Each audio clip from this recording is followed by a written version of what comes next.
265, 275, 285, and 305. If you're asking yourself why I'm taking up so much dang garage space with Hankook RS4s in 265, 275, 285, and 305, and your answer is because I have an amazing and understanding wife, you are absolutely correct. Also for science. So for this test, I wanted to see what the optimal amount of stagger is for my BMW M2 competition on the track. Now, BMW sets up the M2, M3, and M4 of the F8X generation with 20 millimeters of stagger stock. So in my M2's case, came with a 245 front, a 265 rear.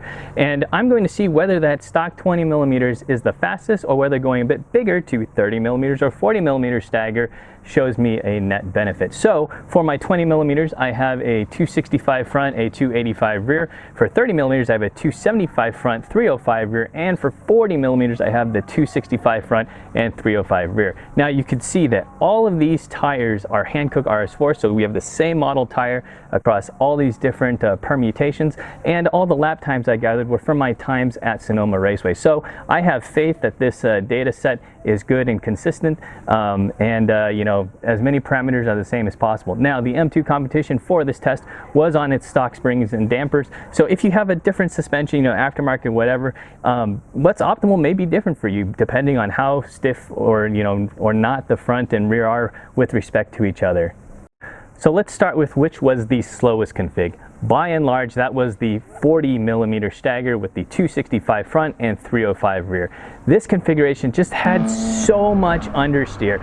The car did not want to turn in, and it was so hard to bring it down into the apex. In fact, you know, I would have to add more steering angle as I was trying to turn in to bring it in more, and then very suddenly the rear would step out and then, you know, lose grip there. So this was a very difficult configuration to drive quickly, and lap times were massively slower because of it. You know, at Sonoma, you know, I've run in the 154s, and I was really struggling to break 2 minutes on this configuration, even, you know, brand new tires and all.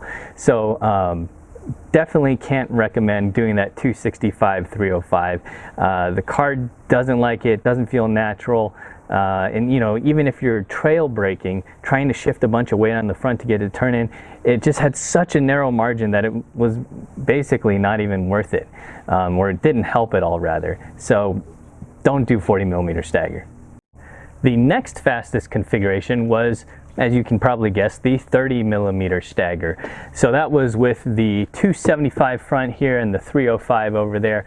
And you know, I see a lot of people running 30 millimeters of stagger on their M2, M3, and M4. You see either 265, 295, 275, 305, etc. But that wasn't the fastest for me. And you know, what I noticed is, you know, you still have some of that turn-in understeer, you know, when you first turn in and trying to bring the car down to the apex that you did with the 40 millimeter, but it wasn't as bad. One of the things I did notice is you could alleviate most of that with trail braking, but you had to get a good amount of weight shifted to the front, you know, during your trail braking as you're doing that turn-in order to bring the car to the apex. And compared to the 20 millimeter stagger, you had a more narrow margin. So, you know, it wasn't just trail brake, it was you had to keep a certain amount of load on those front tires while you're trail braking in order to have that front end grip, in order to get that turn in to what you needed to. So overall, this was not as fast as the 20 millimeter stagger, but it wasn't horrendously slow like the 40 millimeter. And I think on average, I was somewhere around 2 seconds a lap slower with this configuration. So that brings us finally to the fastest, which is the 20 millimeter stagger with the 265 front and the 285 rear. So this tells me BMW really knew what they were doing when they set this up with the 245, 265. You know, this is what I set my best times with in the 154 range right now at Sonoma. And the car just feels so natural with this amount of stagger. You know, when you turn in, it goes where you feel it should go. You know, when you're trail braking, to get that a little bit of weight load up front, you know, you can just get on the pedal hard and then just linearly start releasing, and it feels properly loaded the whole time. It's not like you have to keep a certain amount of load or keep a certain amount of brake on there and then release later. So that was really nice. And you know, as I said before, natural is just the best way to describe it. Now I do start to feel the rear slipping first before the front, which is kind of good for that initial rotation. And that's also why I didn't decide to do a 10mm stagger or even square setup with this, because I already felt like the rear was more grip limited than the front, and well, obviously going to a 10mm stagger or a square setup would only exacerbate that. So, you know, good job to BMW for setting this up really properly from the factory with that 20mm stagger. I'm going to stick with those 20mm staggers going forward. Even though it's not the widest tire size, for me it was absolutely the fastest. So once again, you know, these results are with my M2 competition on the stock springs and dampers.